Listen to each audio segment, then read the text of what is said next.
स्वागत है आप सभी का आपके अपने YouTube चैनल टेक्निकल शिक्षा में। और मैं आज आप लोगों के लिए लेके आई हूँ एक नया टॉपिक, डाल्टन एटॉमिक थ्योरी।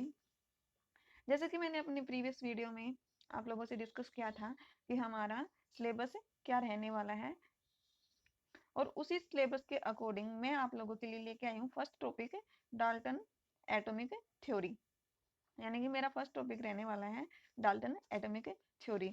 तो देखिए, डाल्टन एटॉमिक थ्योरी में उसके पोस्टुलेट क्या क्या थे, या उन्होंने उसके बारे में क्या क्या बताया, उसके एडवांटेज कहूँ या फिर उसकी लिमिटेशन कहूँ, और फिर उन्होंने जो थ्योरी दी उनका क्या रिलेशनशिप था अदर किसी लॉ के साथ, तो मैं आज आप लोगों के साथ ही डिस्कस करने वाले हूँ, बिल्कुल पॉइंट टू पॉइंट। तो आप लोग बने रहिए हमारे साथ वीडियो में। आइए देखिए, बात करते हैं डाल्टन एटॉमिक थ्योरी की। तो देखिए, सबसे पहला पॉइंट तो यही था, यही रहेगा कि किसने दी डाल्टन एटॉमिक थ्योरी, किसने दी? तो दी थी जॉन डाल्टन ने इन 1808 में।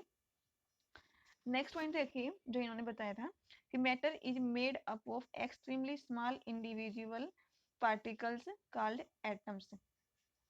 कि मैटर ऐसे छोटे छोटे पार्टिकल्स से मिलकर बना होता है जो इंडिविजुअल हो, और वो उन इंडिविजुअल पार्टिकल्स को हम एटम कहते हैं। ये इन्होंने एटम को डिफाइन किया था कि एटम क्या होते हैं। एटम होते हैं स्मॉल इंडिविजुअल पार्टिकल्स। तो देखिए, इंडिविजुअल का मीनिंग होता है जिसको हम ना तो डिवाइड कर सकते हैं, ना तो डिवाइड कर सकते हैं, और ना ही हम उसको डिस्ट्रॉय कर सकते हैं। तो देखिए, हम एटम को ना डिवाइड कर सकते हैं, ना हम उसको डिस्ट्रॉय कर सकते हैं। तो ये तो मीनिंग हो गया इंडिविजुअल का। और हम एटम की बात करें कि एटम को डिफाइन करें कि एटम क्या होता है, तो एटम होता है कि स्मॉल इंडिविजुअल पार्टिकल को हम एटम बोलते हैं। अब बात करते हैं एटम की। देखिए कि एटम वर्ड आया कहाँ से, एटम वर्ड कहाँ से आया था? ये एटम वर्ड निकला था एटोमियो से, एटोमियो से, जिसका मीनिंग होता है नॉन कटेबल, कि हम जिसको कट नहीं कर सकते, या हम जिसको डिवाइड नहीं कर सकते, हम उसके पार्ट नहीं कर सकते। तो ये इसका एटम का मीनिंग है। अब बात करते हैं अपने नेक्स्ट पॉइंट की। इन्होंने क्या बताया था नेक्स्ट पॉइंट? देखिए, नेक्स्ट पॉइंट इन्होंने बताया था कि atoms are smallest unit that take part in chemical reaction. देखिए, कोई भी कंपाउंड जो केमिकल रिएक्शन में टेक पार्ट करता है वो एटम से बना होता है। कोई भी कंपाउंड एटम से बना होता है। तो इन्होंने ये बताया कि एटम किसी भी केमिकल रिएक्शन का सबसे स्मॉलेस्ट पॉइंट होता है। तो एक पॉइंट इन्होंने ये बताया था। अब बात करते हैं नेक्स्ट की। तो नेक्स्ट देखिए, इन्होंने क्या बताया था कि compounds are formed when atoms of different element combine in a fixed ratio. कि जब different element combine in a fixed ratio, कि कंपाउंड की फॉर्मेशन होगी जब डिफरेंट एलिमेंट को हम एक फिक्स रेशियो में लेते हैं। कि जैसे देख लीजिए, फिक्स रेशियो जैसे कि हम लेते हैं H2O। तो H2O का फिक्स रेशियो यही रहने वाला है कि 1:8 में लेंगे तो वाटर की फॉर्मेशन होगी। अगर हम इनका रेशियो चेंज कर दें, जैसे देखिए, अब एग्जांपल लेते हैं H2O2 का, जिसको हम बोलते हैं हाइड्रोजन पर ऑक्साइड। तो इसमें हाइड्रोजन का तो सेम ही रहने वाला है रेशियो, बट इसमें ऑक्सीजन का रेशियो चेंज हो जाएगा, 1:16 हो जाएगा। तो ये आपको अच्छे से क्लियर हो गया होगा कि क्या बताना चाहते थे इस पॉइंट से।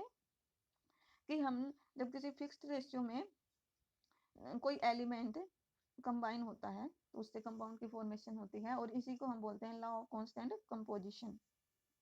अब बात करते हैं अपने नेक्स्ट पॉइंट के बारे में। नेक्स्ट इन्होंने क्या बताया था? Atoms can neither be created nor be destroyed during any physical and chemical change.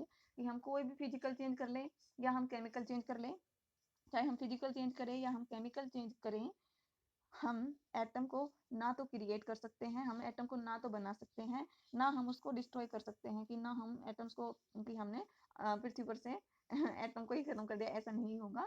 क्योंकि एटम्स क्या होते हैं? स्मॉल छोटे छोटे पार्टिकल्स होते हैं, उन्हीं को एटम्स कहा जाता है, और इसी को बोलते हैं law of conservation of mass. I hope आपको यहाँ तक अच्छे से क्लियर हो गया होगा।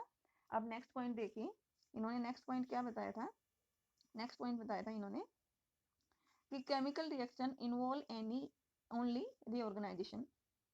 कि इन्होंने बताया था कि केमिकल जो रिएक्शंस होती हैं वो एटम का रीऑर्गेनाइजेशन इन्वॉल्व करती हैं। रीऑर्गेनाइजेशन किसका होगा, एटम्स का होगा। रीऑर्गेनाइजेशन मीन्स की उसमें हम कॉम्बिनेशन कर सकते हैं, हम उसको सेपरेशन कर सकते हैं, अरेंजमेंट कर सकते हैं। देखिए बेसिकली उस टाइम तक सिर्फ हम केमिकल रिएक्शन में सिर्फ 3 ही चेंज कर सकते थे।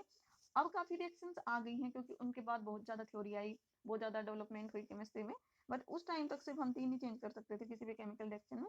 अब देखिए अपना नेक्स्ट पॉइंट है, इन्होंने क्या बताया था। नेक्स्ट देखिए, atoms of two element may combine in different ratio to form more than one compound। कि इन्होंने ये बताया था कि जब दो एलिमेंट्स को हम डिफरेंट डिफरेंट रेशियो में लेते हैं तो उससे मोर देन वन कंपाउंड यानी कि एक से ज्यादा कंपाउंड की फॉर्मेशन होगी, और इसी को बोलते हैं लॉ ऑफ मल्टीपल प्रोपोर्शन। कि हमने डिफरेंट डिफरेंट रेशियो में कोई एलिमेंट लिया है और उसी से ही कंपाउंड की फॉर्मेशन हुई है, इसी को लॉ ऑफ मल्टीपल प्रोपोर्शन बोलते हैं। देखिए यहाँ से आपके साथ साथ में 3 लॉ भी तैयार हो जाएंगे इसी थ्योरी से, अच्छे से करते हुए चलेगा। नेक्स्ट इन्होंने बताया था, नेक्स्ट पॉइंट क्या था इनका, atoms of same elements are identical in all respect. कि जो एलिमेंट होते हैं atoms of same element, atoms of same element मैंने मान लिया कि जैसे कोई अपना ए एलिमेंट है तो जो उसके एटम्स हैं वो सभी सेम होंगे। अब बात करते हैं, जैसे मान लो और कोई मैं एग्जांपल लेती हूँ, जैसे मैंने मान लिया कि कोई बी एलिमेंट है तो उसके एलिमेंट भी उसके एटम्स भी सेम होंगे। बी एलिमेंट के एटम सेम है और ए एलिमेंट के एटम सेम है, बट अगर हम इनमें कंपैरिजन करें ए एंड बी में, तो अगर कंपैरिजन करके देखें तब इनके एटम्स डिफरेंट होंगे। कि जो ए एलिमेंट हैं, ए एलिमेंट के एटम की प्रॉपर्टीज बी एलिमेंट के एटम से मैच नहीं करेंगे। देखिए नेक्स्ट पॉइंट यही रहने वाला है कि atoms of different elements are different in all respect. जैसे डिफरेंट एलिमेंट हो गए ना, ए एक अलग एलिमेंट है और बी एक अलग एलिमेंट है, तो इन दोनों एलिमेंट्स के एटम्स कभी भी सेम नहीं होंगे ना, उनकी प्रॉपर्टीज सेम होंगी। प्रॉपर्टीज लाइक उनका साइज सेम नहीं होगा, उनकी मास सेम नहीं होगा, उनकी शेप डिफरेंट होगी, इस टाइप के। जैसे देखिए एक और एग्जांपल मैं आप लोगों को बताती हूँ, जैसे कोई स्कूल है ए मान लेती हूँ, कोई भी स्कूल, तो इसमें जो भी स्टूडेंट हैं उनकी सभी की ड्रेस सेम होगी, सेम होगी। बट अगर मैं बात करूं बी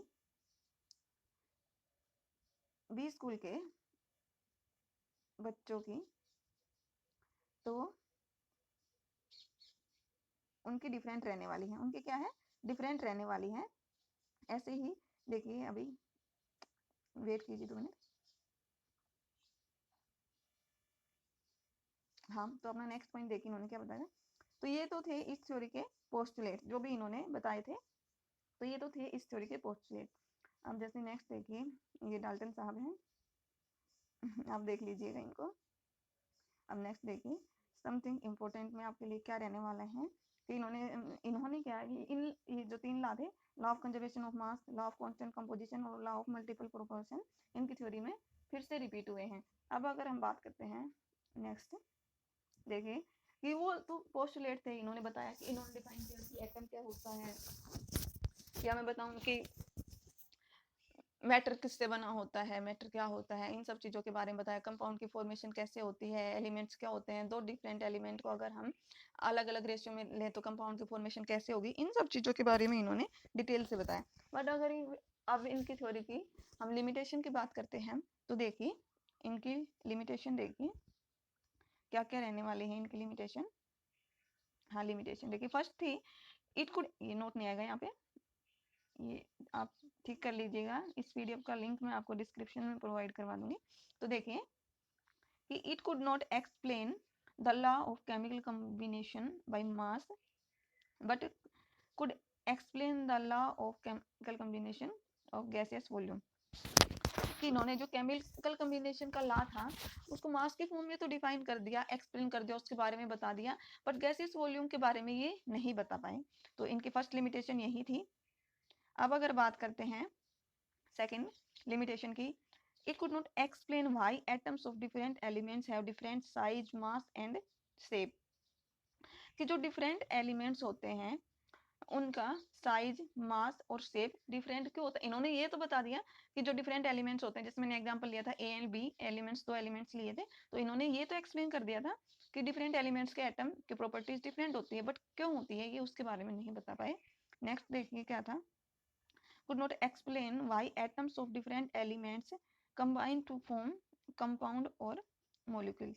देखिए इन्होंने ये तो बता दिया था कि एलिमेंट से मिलकर कंपाउंड की फॉर्मेशन होती है, या मैं ये कहूँ मोलिक्यूल की फॉर्मेशन होती है, बट ये नहीं बता पाए थे कि क्यों होती है।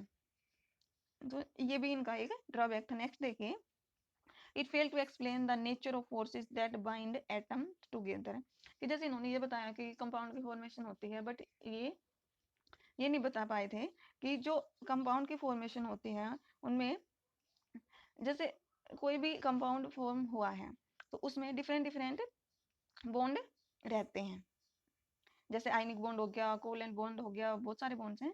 तो और या ये कहूँ कि फोर्स हैं, तो ये एक्सप्लेन नहीं कर पाए थे कि कौन कौन सा फोर्स इनके बीच काम कर रहा है, या मैं ये कहूँ कि कौन कौन से बॉन्ड इनके बीच में बन रहे हैं, उन चीज़ों के बारे में नहीं बता पाए थे। तो नेक्स्ट देखिए, नेक्स्ट क्या था इनका ड्रॉबैक। नेक्स्ट ड्रॉबैक था कि it makes no distinction between ultimate particle of elements and compound. Ultimate particles होते हैं जिनसे मिलकर एलिमेंट्स बनते हैं या जिनसे मिलकर कंपाउंड की फॉर्मेशन होती है, तो ये उन अल्टीमेट पार्टिकल्स के बारे में नहीं बता पाए थे। देखिए अब नेक्स्ट, तो ये इनके ड्रॉबैक्स थे। अब नेक्स्ट बात करते हैं, मेरे अकॉर्डिंग इसमें से डाल्टन्स थ्योरी में से आपके 2 क्वेश्चन बन सकते हैं, और ये 2 क्वेश्चन आप सोल्व करके देखिएगा। इन दोनों क्वेश्चन के जवाब मैं आपको नेक्स्ट वीडियो में दूंगी, क्या रहने वाला है।